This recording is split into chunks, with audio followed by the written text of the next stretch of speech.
Okay, okay. Hello. What's up? What's up? Everything is set up. We're good. Let's see. My webcam ain't even straight, bro, but whatever, man. I don't even care. If you are considering purchasing the GOXLR, I made this video with you in mind. I want to show you and tell you some things that I use daily in my streams and in my content creation. Aside from that, it comes in handy in so many situations that it just opens the door for many places of me to be able to go down. The number one thing is being able to have an analog microphone. So number one, I want to speak about the mic. Don't want to go too in detail with all these settings. It definitely really depends on your microphone, what kind of sound you want to go for, what you're doing. And there are other videos where people explain these settings very well. So go and watch some other YouTube videos and explore the options that you have with the GOXLR. I don't want to use that much time talking about it because they explain it much better than me. Right here is the mixer, and this is the electronic version of the faders and a list of all the sources for each fader. So you can see all of the different faders and you can control their settings, what they're assigned to. You see, so channel 1 I have assigned to my mic, channel 2 I have assigned to my music, channel 3 voice chat, channel 4 to my system. All of these faders you can really customize and pick which you want. If you want your mic on the right side, it's very easy to change it. Very, very easy to change it. And then from there you can go and adjust the lighting, and my lighting is very basic. I don't spend much time on that stuff, but I know people like the aesthetic and like to make a solid color theme for themselves. And if you have it in your webcam, it's really, really nice to look at. Really nice to look at. It's not on my camera. It's super basic. I don't really care that much, you know? Basic lighting settings set up so whenever I press the mute button, my lights turn red. So at default, these are going to be the same color. You just have to go in here, go to color 2, and color 1 is going to be the red, the mute. Color 1 is when mute is on. That's the main color of your mute button. This is the color shown when the channel is actively muted, okay? When I press this button, when it's muted, that mute is active, it turns red. But if I want it to, when it's muting is active, I want it to turn blue for some reason. Maybe you like blue better than red. To me, it makes sense, red off. It looks nice. It really does look nice. From the mixer, let's go over to the effects. The effects are great on the GOXLR. There are so many different variations. Let's just run through some really quick, and I won't spend too much time on this. Yo. Check. 1 2 1 2.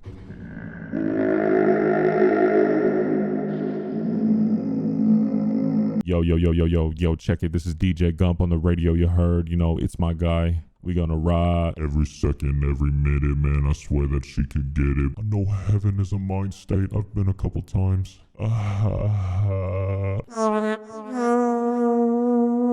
Yeah, I like the bartender. Oh, that sounds awful. Yeah, you look so damn good. Oh man. Okay. Yeah. So there's a lot of fun, man. There's a lot of fun with the effects. You can definitely just do a bunch of crazy stuff. The one that I like to do the most is the one that has the really, really deep voice. People say that I sound like the one above, So, yo, what up? I'll be like, hey, Marlon, did you brush your teeth? Something like that. All right, so that's the effect. Then we got the sampler. Very, very, very simple. Make sure whatever channel you want to record is checked off. When I first got this, I overlooked this. It made the sampler not work. So I would hold onto the button trying to record something, and then nothing would show up, and I'm like, what the fuck? Like, why isn't it recording? And I didn't have any of these checked off. So now when I want to record myself, check 1 2 1 2, check 1 2 1 2, I would be able to record my voice. You can assign sounds to any of these. I want to put epic sax. Yeah, so we got epic sax right here, okay?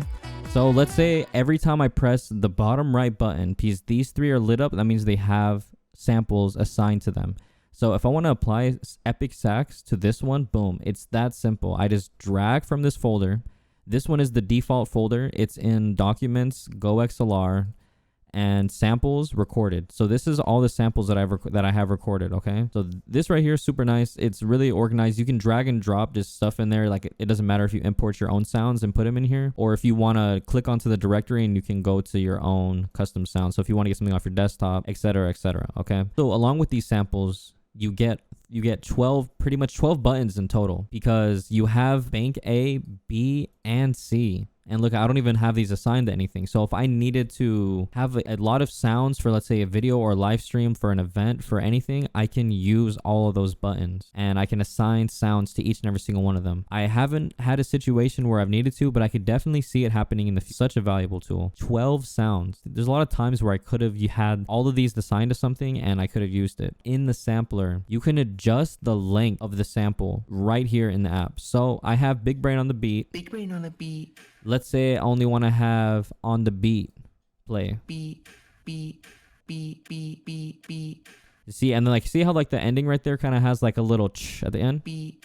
You see? So then I can take that out. I can just beat, beat. You know, that sounds kind of nice. So Beat. So if I don't want to have that no more, I can just have Big Brain on the beat. Big Brain on the beat. You see?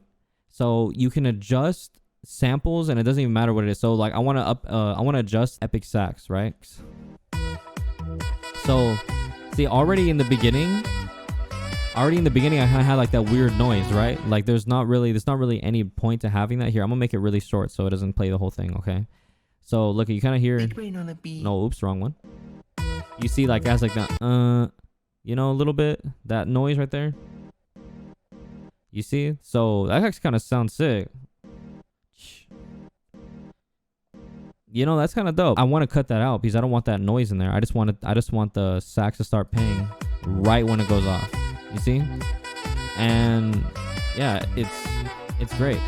But you can only do this. I don't know if there's a way that you can save this file. It'd be cool if you could save this waveform. So like it's almost like an easy way for me to edit my samples and then I can save that sample and then put it somewhere else. Whenever you record anything, it gets saved to this folder. If I record something and then clear it, so even when I did check 1 2 1 2, check 1 2 1 2, it's gonna be there in the folder. It's staying here. Okay, so if I clear it, then I don't need to worry about like, oh no, like I want to save that sound clip for later. So there was many times where I got sound clips and I actually like was able to go back, edit them and use them for other things. Okay, so that's the great thing about the sampler. You can really edit sound clips right then and there, just only by cutting. You can't do anything crazy, just by making it shorter or longer. You know, whenever you have like, give yourself a grace period to record something, you can set when it starts and when it ends, and that is a great part of the sampler. So there's some other stuff. I don't know what this is. Play stop. Press to begin playback. Press again to stop the playback. That's cool. So you can change the function. So this is loop now.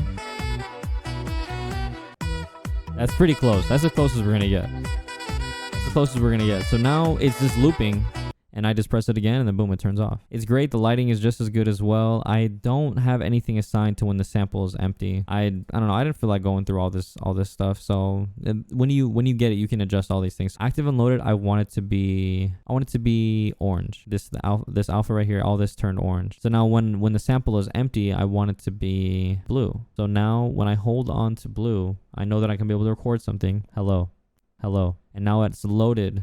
So it turned off from blue. So if I want to clear it, hello. I'm gonna clear the hello, and then now there's nothing on it. You can do there's a lot of customization with the lighting, and that's one thing that I love about how easy it is to just adjust the settings and adjust everything else. Okay, we're gonna move on from the sampler and we're gonna go on to routing. I really like the different channels that you get on your GOXLR. I want to start playing with it a lot more. I wanna utilize this more with OBS and my OS. It's ease of use for my stream, and I just want to take some time to explain it to you guys. Right here, you see all the different channels. These are all the different channels that we have in line. You see mic, chat, music, and game. Game isn't used, console isn't used, and line in isn't used by me. I don't need those channels. Plus, there isn't even enough faders for these 3 channels, which doesn't make any sense to me. Maybe one day they'll make a 7 fader GOXLR, which would be sick. Good idea. But as for now, I only use these 3 and then system all the way over here. So system is my 4th, as you can see, is my 4th fader. It's hard to read that, but that's the system right there. I use that for all of my like game audio, Google Chrome, like anything that comes from my OS pretty much. Whenever I want to hear myself, it's as easy as pressing this box, this highlighted square. When I click it, it turns it off. Now I no longer hear myself. My voice is quiet. I know how I sound. I can test how I sound. It's really good to use this in the microphone settings so you can change the settings. Boom, I turn it on, I hear my voice. Now I don't hear my voice anymore. Okay. Broadcast stream mix is what goes into your OBS. So we use that for everything that our stream hears. If for some reason I only want to listen to music, but I don't want the stream to hear the music,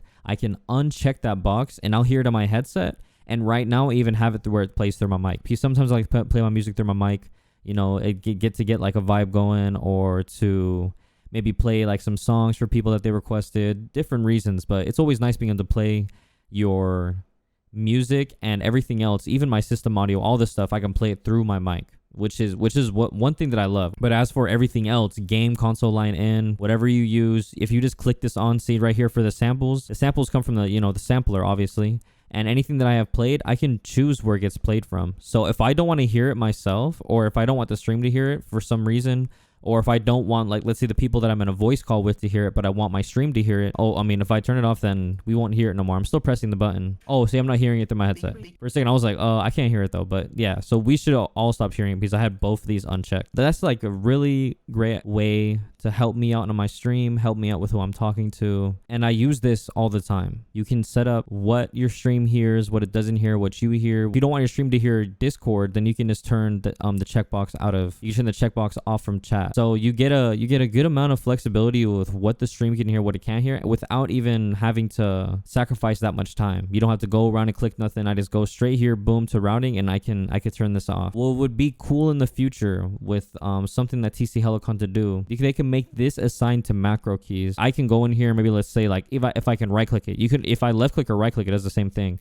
If I can right click and maybe like boom, like add macro, so I can turn off the music from my headset, or turn off the music from, like, turn on my mic from my headset to know if like my mic is like fine. If somebody's saying it's too quiet, I could turn it on and like I'll be able to hear it and adjust the volume, and without me having to go into the app. So that's the great thing about all these other applications, that they have hotkeys and macros to be able to turn things on and off. It would be great if TC Helicon did something for the different inputs, because it'd be nice to be able to turn off the music, on and off the music with just a click of a button, because I would assign these to almost everything, because I have buttons on my keyboard that I can assign those to. This system definitely offers a bunch of power that also saves your processor. That's another amazing thing about this. Audio is very processor intensive. Okay, if you have a weak processor, having so many audio sources routing to different things in your program, outputting so much different stuff, it takes a lot on your processor, along with encoding.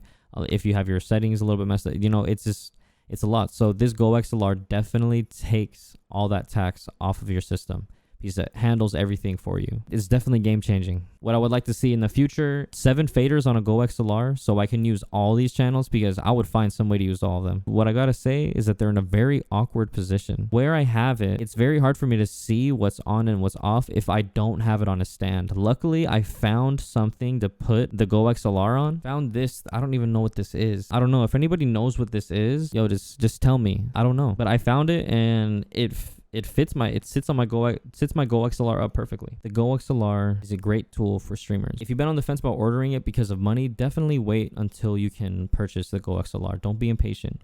Just be patient. What you have right now is good enough. If you don't have anything right now, I'm sure you can find something that is good enough until you can save up the money to be able to purchase this device. It's very expensive, very expensive. I think even when I bought it, it was immature and not the best financial decision at the time. However, I'm going to say that, yes, I'm a hypocrite and I should have waited, but I'm still going to advise you the same thing. Right now, if you are in a little bit of struggling, or you have other computer parts that you can invest, if you need a newer processor, if you need a new graphics card, maybe consider investing into those first. Although it is an essential tool, it can definitely wait. It can wait, and it would definitely be worth spending money on this when you can. Remember, worry about other responsibilities, then worry about your PC gaming and everything that you do, because this is an expensive hobby or even profession that we have. And when you can spend the money on it, get a GOXLR. Other mixers on the market are good. Other mixers on the market get the job done. The Scarlett's great mixers to get the job done. Pretty simple, almost as simple as I would say the GOXLR is. I've had the GOXLR for about a year now, and it has not let me down. It is a great device, great system. It is worth the amount of money that you have to pay for it. If anybody is thinking about purchasing the GOXLR, I highly recommend it. Right now, at the moment, it is August 3rd, 2020. The GOXLR is pretty expensive, and so is the GOXLR Mini. I've heard mixed things about the GOXLR Mini. I heard that the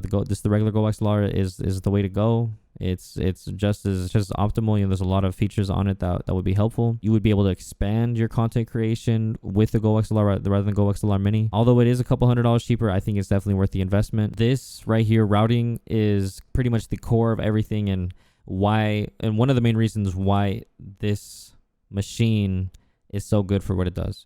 All this right here is extra, but it being able to take in all this audio and disorganize it so easily for us that it's just click, boom. So these are my thoughts on the GOXLR. It's a great system that TC Helicon made. If you have any questions, please contact me on Discord. I'll put my Discord down below. Also, you can join our Discord community, discord.gg/thesauce. All this additional information will be down in the description. Go hit it up. Hit me up if you have any questions. If you have any, you can drop me a DM. You can ask in one of our text channels in our Discord. I'm on there all the time, and I'm on my computer a lot. So just hit me up whenever.